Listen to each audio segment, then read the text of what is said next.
پہلا کلمہ طیب جو ہے نا، اس کلمہ طیب کا فائدہ کیا ہے، اس کی فضیلت کیا ہے؟ تو دیکھیں، ہمارے پیارے نبی حضرت محمد صلی اللہ علیہ وسلم نے فرمایا اپنے ایمان کی تجدید کیا کرو۔ کیا مطلب؟ اپنے ایمان کو تازہ کیا کرو، اپنے ایمان کو نیا نیا بنایا کرو، نیو کیا کرو، ٹھیک ہے نا، اس کی صفائی کیا کرو۔ تو وہ پوچھا کہ کیا ہے صفائی، کیسے کریں اپنے ایمان کی؟ تو آپ صلی اللہ علیہ وسلم نے کیا فرمایا کہ جو پہلا کلمہ طیب ہم پڑھتے ہیں نا، اس کو بہت زیادہ پڑھا کرو، اس کو کثرت سے پڑھا کرو۔ تو پڑھو، پہلا کلمہ طیب۔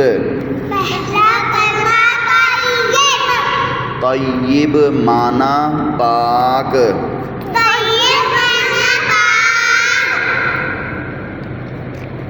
لا الہ الا اللہ،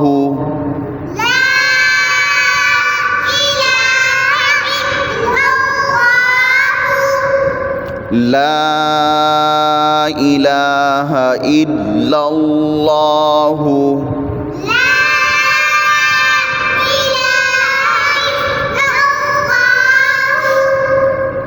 لا الہ الا اللہ، لا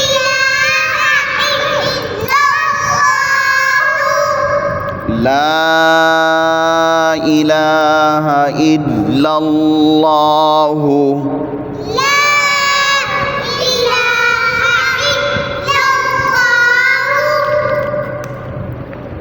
لا الہ الا اللہ،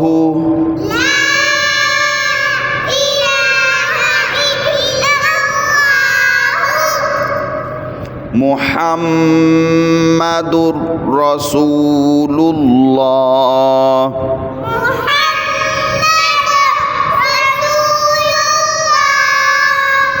لا الہ الا اللہ،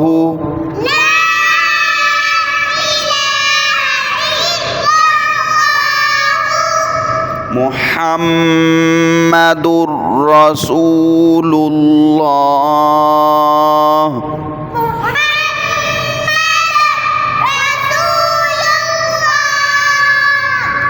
لا کو وقف میں لا کو لمبا کر کے آخر میں لفظ اللہ کی ہا کی آواز دینی ہے، رسول اللہ،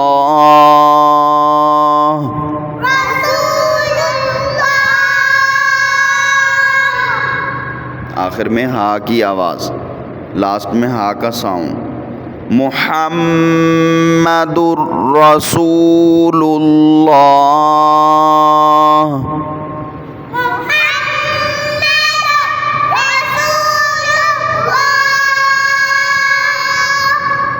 شاباش۔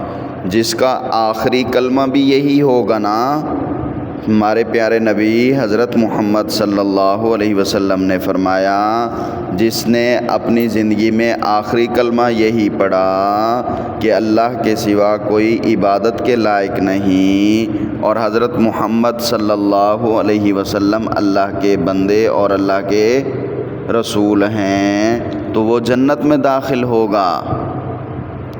صحیح ہے؟ انشاءاللہ ہم اس کو زیادہ سے زیادہ پڑھا کریں گے، یاد بھی کریں گے، اور پھر اس کو پڑھا بھی، ہاں، صبح بھی، دوپہر کو بھی، شام کو بھی، جیسے اسکول جا رہے ہوں گے، اسکول سے آ رہے ہوں گے، تو اس کو دل میں زور سے نہیں پڑھنا، دوسرے تنگ نہ ہوں، آہستہ آہستہ دل میں ہر وقت پڑھتے رہا کریں گے، ٹھیک ہے؟ تو کیا پڑھیں گے؟ لا الہ الا اللہ محمد رسول اللہ، لا الہ الا اللہ، لا الہ الا اللہ، لا الہ الا اللہ، মুহাম্মাদুর রাসূলুল্লাহ লা ইলাহা ইল্লাল্লাহু মুহাম্মাদুর রাসূলুল্লাহ